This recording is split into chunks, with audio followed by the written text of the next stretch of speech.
Good morning, everybody. I'm Dennis Mariano. I'm your trainer for today. Before we proceed, let me take your attendance, please. Thank you. Thank you. Okay.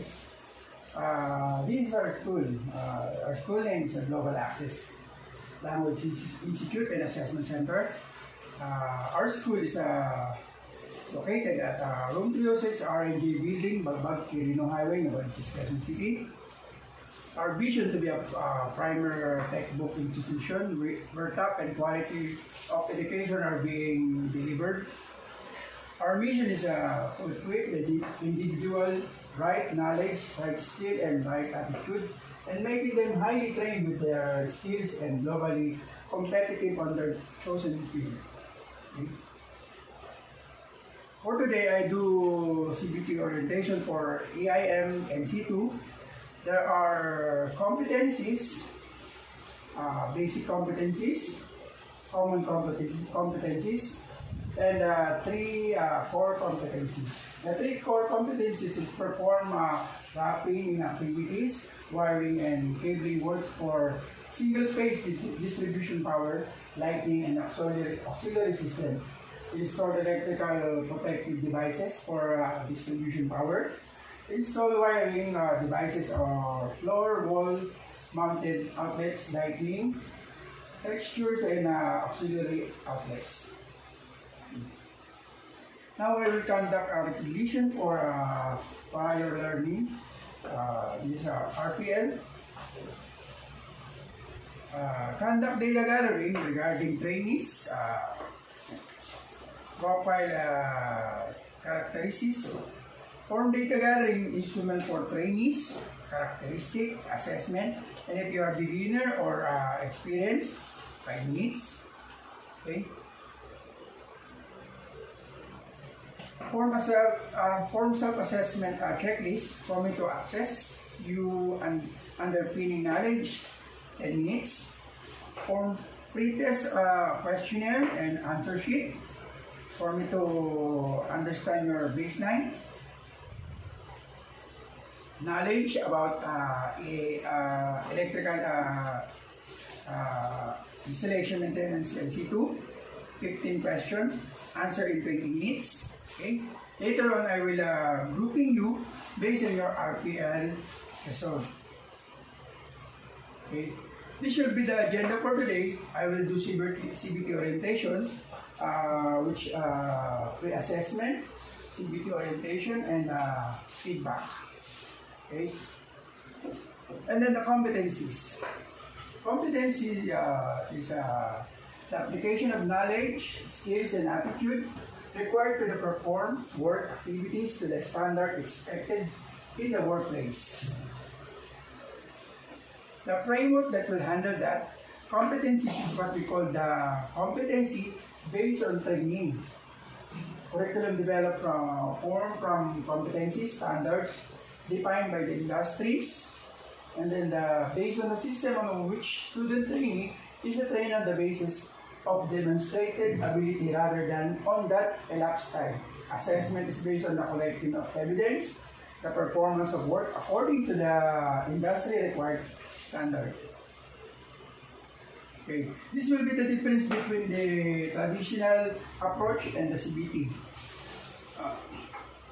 The traditional approach is a little or no feedback like a school. You only have the quizzes, and then most students enter at about same time. If the school start in June, and then you will exit on March. And then if you are a slow learner student, and he has undergo summer classes, while in CBT, there is an immediate continuous feedback.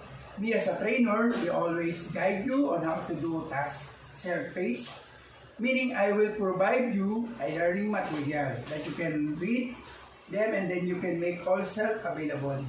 Always on the practical work area for the practice. Okay. So the direction to go from traditional to individual approaches. So the direction to go from traditional to individualized approach And these are the 10 principles of the CBT. Okay. One is learning is a modular and structured. Two is training based on work that must be performed. And lastly, allows for recognition of prior learning or the RPL. Okay. These are the role of the trainer. Me as a trainer, I will also be a member of your team. I will be on the motivating you, student, and act as a consultant. And the facilities learning, I will be evaluating you based on your demonstrated skills. And if you are competent, you will be given an achievement certificate. And you will also diagnose and solve learning problem. If you have any question, you can give back to me so that we can work out on those different questions. And I can provide answer on this question. Okay? As a trainee, you will also have a role. Student may select what they want to learn, and when they want to learn it, so within the reason. And then if you are already experienced competency, you can approach me to discuss if you want to work the other competencies. As I mentioned earlier, I need to conduct later on RPL in order for me to understand which of you are already experienced on the competencies. These are the CBT process flow.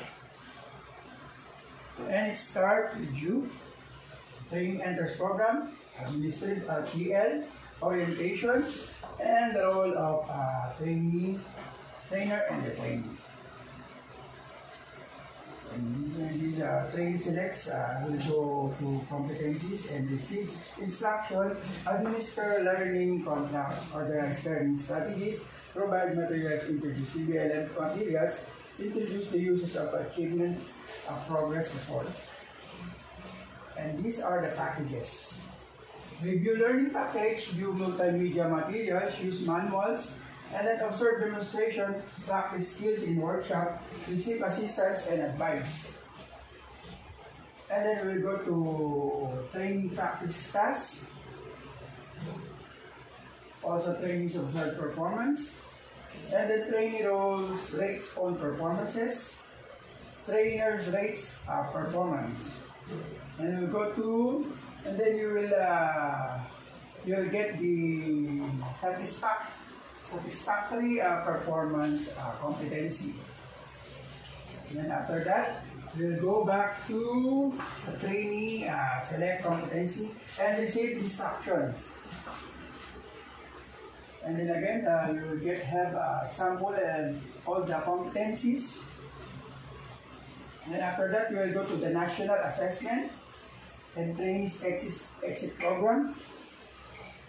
And after that, you will get another enough competencies performances.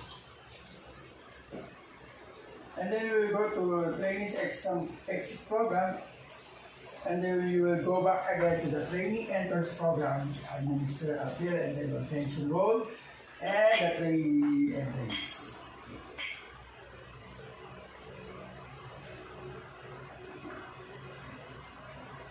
Okay. This is the CBLM, competency based on learning materials. Okay. This will be the sources of performances.